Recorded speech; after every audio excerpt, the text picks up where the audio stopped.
நம்ம முதலமைச்சர் விஜயோட ஜனநாயகன். சோ இந்த ஜனநாயகனுக்கு ஒரு வழி வந்துருச்சு. இப்ப ஒரு வழி பிறந்துருச்சுன்னு தான் சொல்லணும். இவ்வளவு நாள் வெயிட்டிங்ல இனிமே எந்த ஒரு இடங்களும் இல்லாம தடையும் இல்லாம சூப்பரா நடக்க போகுது. படத்துக்கான நியூ ட்ரெய்லர், அடுத்த ட்ரெய்லரை தாறுமாறா இறக்க போறாங்க. அந்த ஒரு அப்டேட்டோட தான் இப்ப வந்திருக்கு. அந்த ஒரு அப்டேட் என்னன்னு சொல்லிட்டு பாக்குறதுக்கு முன்னாடி நம்ம தமிழ் சினிமால இருந்து வர அப்டேட்ஸ் அதிரடியா நம்ம சேனல்ல இறக்கிட்டு இருக்கோம். சோ சேனலை செக் பண்ணி பார்த்துட்டு புதுசா மட்டும் சப்ஸ்கிரைப் பண்ணிருங்க. ரீசெண்டா தான் படத்துக்கு சென்சார் சர்டிபிகேட் கொடுத்திருந்தாங்க. மூவி சைடுல இருந்து இப்ப அபிஷியலாவே ஒரு போஸ்டர் மூலமா கன்ஃபார்ம் பண்ணிட்டாங்க. அந்த போஸ்டர்ல தளபதி விஜய் டைட்டில் எடுத்துட்டு சீஃப் மினிஸ்டர் சி ஜோசப் விஜய்னு போட்டிருக்காங்க. சோ இதுல இருந்து என்ன தெளிவா தெரிய வருதுன்னா படத்திலேயே ஒரு பயங்கரமான டைட்டில் கார்டு இருக்க போது. முதலமைச்சர் விஜய்னு ஒரு தாறு மாறான டைட்டில் கார்டா இறக்க போறாங்க. முன்னாடியே சொல்லியிருந்தோம் படத்துக்கு 10 கட்டுல இருந்து 15 கட்டுக்குள்ள கொடுப்பாங்கன்னு.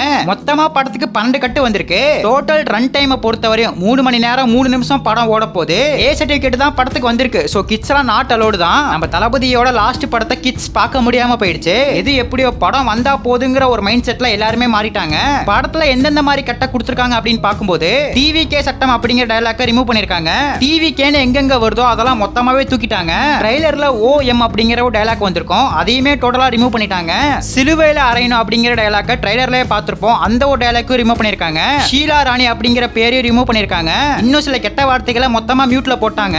இன்னும் சில கட்லாம் இருக்கு. சென்சார் சர்டிபிகேட்ல ஆல்ரெடி நீங்க பார்த்திருப்பீங்கன்னு நான் நினைக்கிறேன். ஃபைனலா என்ன ரிலீஸ் டேட் தான் ஜூலை 23 படம் வரதா இருந்துச்சு. ஆனா ஒரு நாள் தள்ளி போகி ஜூலை 24 பயங்கரமா வரப்போகுது. கண்டிப்பா ஜூலை 24 ஜனநாயகனா இறக்க போறாங்க. கேவிஎன் சைடுல இருந்தா கன்ஃபார்ம் ஆகல. மத்தபடி எல்லாமே ஜூலை 24 தான் சொல்றாங்க. இந்த படத்துக்கு ஒரு பயங்கரமான ரிலீஸ் ட்ரைலர் இருக்கு. அந்த ரிலீஸ் ட்ரைலர்லாம் ஆல்ரெடி கட்டாகி ரெடி ஆகிருச்சு. இந்த வாரத்துக்குள்ள எப்ப வேணாலும் அந்த ரிலீஸ் ட்ரைலரை இறக்க வாய்ப்பு இருக்கு. இந்த ஜூலை 17 18க்குள்ள ரிலீஸ் ட்ரைலர் கண்டிப்பா வந்துரும். அதுக்கப்புறமா புக்கிங்ஸையும் படிப்படியா அப்படியே ஓபன் பண்ணிடுவாங்க. ஆல்ரெடி ஜூலை 23 நம்ம ஜீவ் பிரகாஷோட இம்மார்டல் அப்படிங்கிற படம் வரதா இருந்துச்சு. அந்த படம் இப்ப தள்ளி போக போகுது. அதே மாதிரி ஜூலை 31 வரதா அந்த டிசி சிக்மா 2 படமும் தள்ளி போகுமான்னு தெரியல.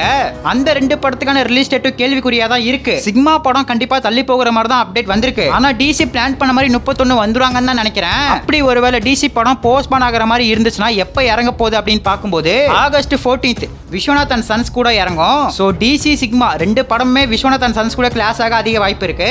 கேவிஎனுக்கு ஜனநாயகன் ரிலீஸ்க்கு அப்புறம் டாக்ஸிக் வெயிட்டிங்ல இருக்கு. ஜனநாயகன் படம் ஏ சர்டிபிகேட்ல வந்துருச்சு. டாக்ஸிக் படமும் ஏ சர்டிபிகேட் வாங்க தான் அதிக வாய்ப்பு இருக்கு. ஏன்னா அந்த படத்துல இருந்து வந்திருக்க டீசர் ட்ரைலர் சாங்ஸை பொறுத்தவரையும் எல்லாத்துலயும் கிளாமர் கொஞ்சம் தூக்கலா தான் இருக்கு. சோ கேவின் என்ன பிளான் போட்டிருக்காங்க அப்படின்னு பார்க்கும்போது ஜனநாயகன் படத்துக்கான இன்டர்வல்ல டாக்ஸிக் ட்ரைலரை போட போறதா அப்டேட் வந்து ஜனநாயகன் படத்தை 18 வயசுக்கு மேல இருக்கிறவங்க தான் பார்க்க முடியும். டாக்ஸிக் படமும் ஏ சர்டிபிகேட் தான் வாங்கணும்னு நினைக்கிறேன். ஜனநாயகனுக்கு வர ஆடியன்ஸ் டாக்ஸிக்கு ப்ரமோஷன் பண்ற விதமா இது அமைய போகுது. ஜனநாயகனுக்கான அபிஷியல் ரிலீஸ் டேட் கேவின் சைடுல இருந்து எப்ப வேணாலும் அப்டேட் பண்ணலாம். இன்னைக்கு போஸ்டர் வரும்னு நினைச்சோம். ஆனா இன்னைக்கு வரல. நாளைக்கு கூட வரலாம். எப்ப வேணாலும் ரிலீஸ் டேட் போஸ்டர் வர அதிக வாய்ப்பு இருக்கு. சோ காத்திருந்து பார்க்கலாம். சோ நம்ம சிஎம் விஜய் ஃபேன்ஸ் யாராச்சும் வீடியோ பார்த்துட்டு இருந்தீங்கன்னா முதலமைச்சர் விஜய் டிவிக்கேன்னு ஒரே ஒரு கமெண்ட் பண்ணிட்டு அப்படியே மறக்காம நம்ம சேனல் சப்ஸ்கிரைப் பண்ணிருங்க.